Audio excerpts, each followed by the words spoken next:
Assalamualaikum Sobat Al-Malakani. Terima kasih yang sudah support channel Al-Malakani.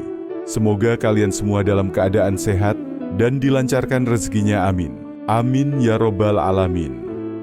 Di setiap Abu Nawas menghadapi tantangan Baginda Raja, ia berulang kali berusaha bagaimana caranya supaya lepas dari hukuman. Berkat ide-ide konyolnya itulah, Abu Nawas selalu membuat Baginda Raja menyerah. Bahkan tidak jarang, Abu Nawas justru pulang membawa hadiah. Namun kali ini Abu Nawas malah memilih untuk dipenjara daripada harus berbohong kepada Baginda Raja. Loh, kok bisa begitu? Begini ceritanya, diketahui Baginda Raja Harun al-Rasyid mempunyai dua orang putra-putra. Pertama bernama Al-Amin, sedangkan putra yang kedua bernama Al-Ma'un. Al-Amin ini ternyata sangat bodoh dan pemalas, sedang Al-Ma'un terkenal rajin dan pintar dalam bidang ilmu sastra. Baginda Raja sangat menyukai Al-Ma'un karena kecerdasannya tersebut. Ini tentu membuat sang permaisuri tidak suka lantaran sang raja dianggap pilih kasih. Padahal keduanya sama-sama putranya. "Wahai suamiku, kenapa engkau tidak begitu menyayangi Al-Amin?" tanya sang permaisuri. Baginda Raja menjawab, "Ya karena Al-Amin tidak bisa membuat syair dan tidak kenal dengan ilmu sastra." Sang permaisuri berkilah, "Wahai suamiku, sebenarnya kalau mau Al-Amin akan lebih menguasai ilmu sastra daripada Al-Ma'un.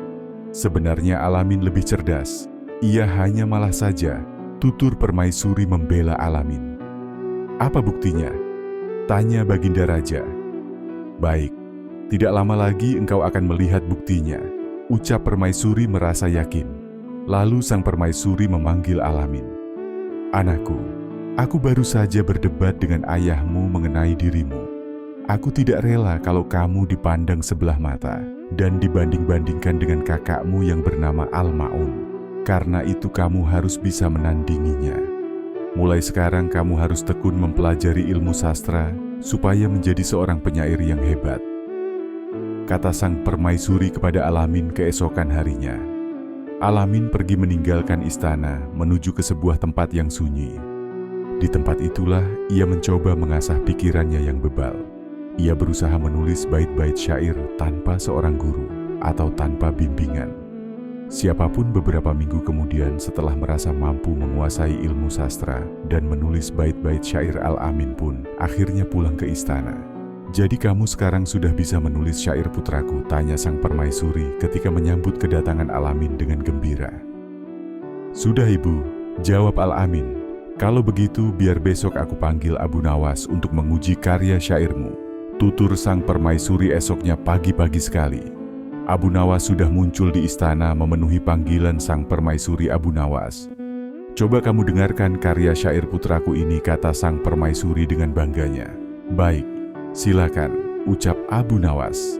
Al-Amin lalu membacakan beberapa bait syair sebagai berikut. "Kami adalah keturunan Bani Abbas. Kami duduk di atas kursi." Abu Nawas hampir tidak sanggup menahan tawanya mendengar syair tersebut. "Bagaimana menurutmu?" tanya Al-Amin kepada Abu Nawas. "Ya begitulah, kalian memang dari keturunan yang mulia, tapi coba teruskan syair."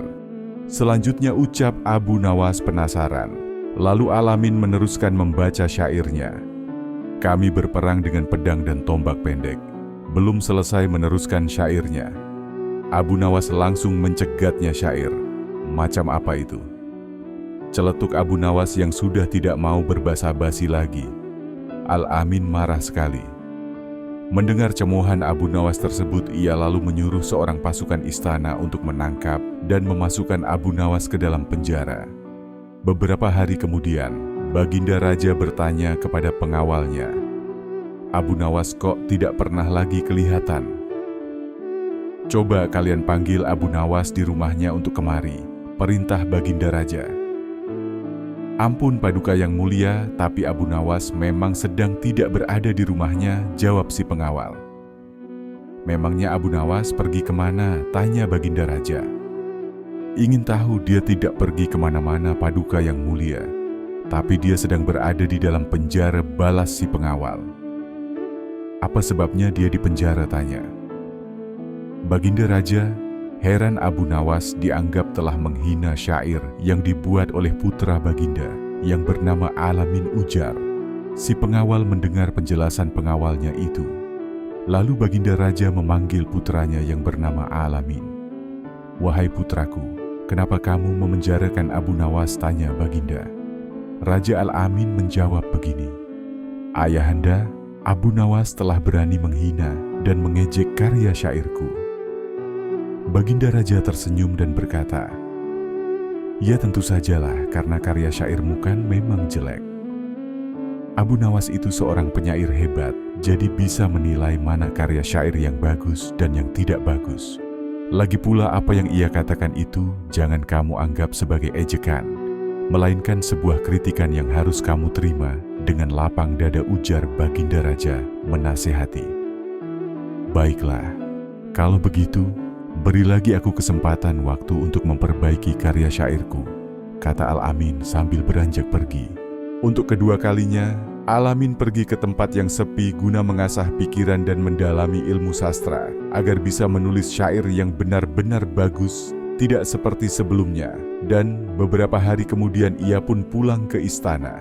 Esoknya pagi-pagi sekali, Baginda Raja Harun Al-Rasyid Abu Nawas dan beberapa penyair sudah berada di istana. Rupanya pertemuan itu sudah diatur oleh sang permaisuri. Beliau ingin mereka mendengarkan syair karya putranya yang baru saja pulang mendalami ilmu sastra. "Mari kita dengarkan karya syair putraku, Alamin ini," kata sang permaisuri.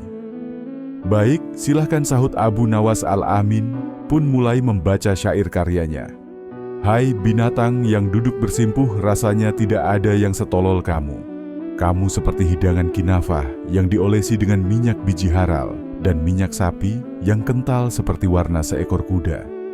Belang setelah selesai membaca syairnya, sang permaisuri bertanya kepada beberapa orang penyair yang ikut mendengarkan, "Bagaimana menurut kalian?" Mungkin karena takut mendapatkan hukuman, mereka berpura-pura memuji syair putra mahkota Alamin, sedangkan Abu Nawas malah beranjak dari kursi tempat duduknya.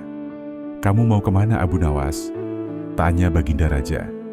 Abu Nawas menjawab, "Saya lebih suka balik ke penjara saja daripada mendengar syair macam ini." Mendengar penuturan Abu Nawas itu, Baginda Raja pun tertawa terpingkal-pingkal. Sementara sang permaisuri hanya bisa duduk terdiam. Kini ia sadar dan yakin bahwa putranya Alamin memang tak pandai membuat syair. Sampai bertemu lagi di kisah selanjutnya. Semoga cerita tadi bisa menghibur kalian semua. Assalamualaikum warahmatullahi wabarakatuh.